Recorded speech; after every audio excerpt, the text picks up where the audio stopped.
Okay, let's talk about what sexually active women need to know about men. Now, I realize that most women over the age of 18 are not virgins anymore.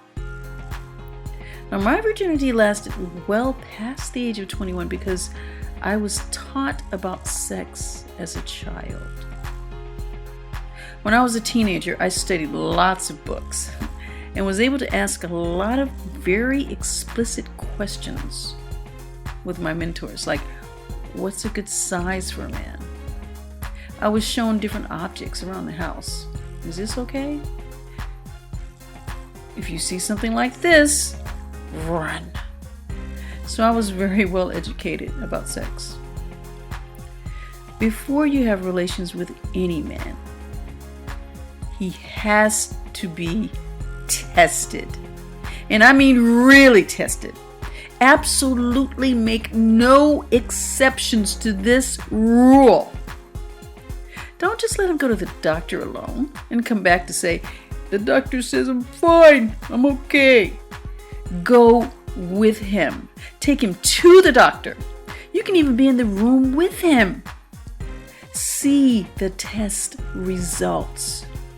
But always protect you. You see, he needs to know that you love yourself and your body. That you respect yourself enough to protect it. Don't be afraid to ask him questions. How many women have you been with the last 6 months, year, or 3 years? Know that men come in different widths and lengths. You don't want to be shocked in the middle of an act with someone who is too large for you. Know what an appropriate size is. 6 to 8 inches as average. 10 and above may be too much for you to handle. Now, some women have a wider pelvis and are able to handle larger sizes. Good for them. It is a huge mistake to just blindly have sex with someone in the dark.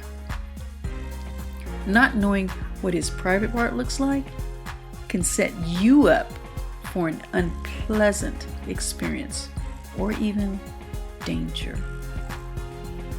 If you observe a runny discharge, this is a red flag that there is a problem. So please inspect your man before committing to or getting involved that way. Know what size should make you run. See it before you drive it. I learned something else too. If you have a sexual partner, you get on the pill, but never tell him about that. And even though you're on the pill, make him wear a condom. You see, you want to keep him still afraid that he can get you pregnant. This is safer for you. Now, if he doesn't care if he gets you pregnant, then you don't want to have him as a sex partner anyway, because he's not responsible and he's not going to stick around if you get pregnant. Another reason for the pill is that condoms slip off. Sex is a very dangerous act. Don't risk your life for a thrill. You don't know where he's been even after he's been tested.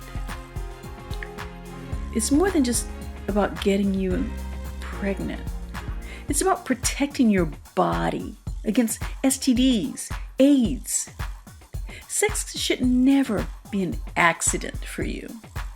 Always be prepared. Carry a condom in your purse or pants pocket all the time.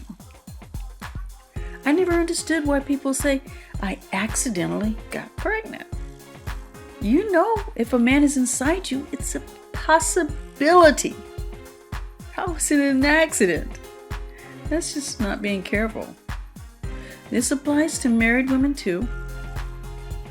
Hey guys, the rhythm method does not work. Don't let one bad decision affect the rest of your life. Now, my strongest suggestion for you is to make a man wait until you're married before having relations. And no, I'm not from the dinosaur age. I'm trying to teach you how to keep a man panting for you like a lost puppy.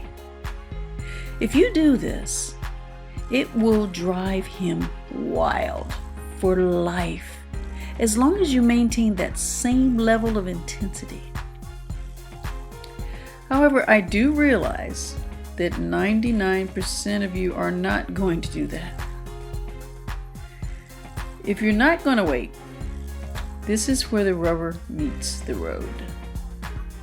This is what I call the sex qualifier.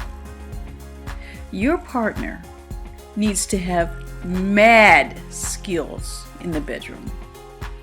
If a guy is selfish in bed and he doesn't know what he's doing, stop him. Don't just lie there waiting for him to finish and have fake orgasms. Interrupting his fun will definitely get his attention. You should already know whether he's the kind of guy who is teachable or will listen to your needs. Let him know what will please you without making him feel like he's totally screwing it up. Say, hey, wait, let's try this, and show him what to do. Now, what do I mean about mad skills, you may ask? He has to know how to blow your mind. If he doesn't know what he's doing, don't waste your time or your body. One-way pleasure is not okay. So what do I mean about blow your mind? Now, I want to explain this because most women do not know how they're supposed to feel in the bedroom because they have never been satisfied properly in the first place. A friend told me once that she had never had an orgasm before. And she was in her 30s and had been having sex since the age of 18. I was flabbergasted. I thought to myself, what kind of selfish bastards had she been with? Now, I'm about to describe to you how you're supposed to feel in the bedroom.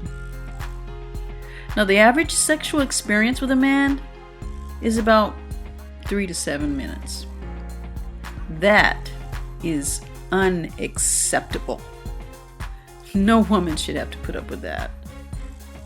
But most do because they don't know it could be any different. You want a guy that even if he climaxes several times, can keep it hard for half hour or more until you reach yours.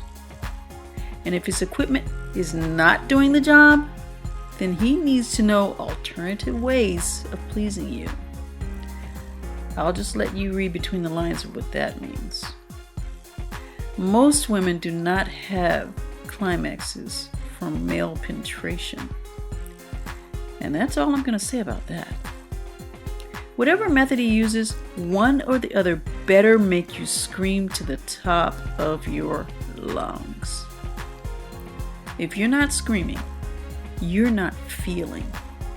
And he's not doing it right.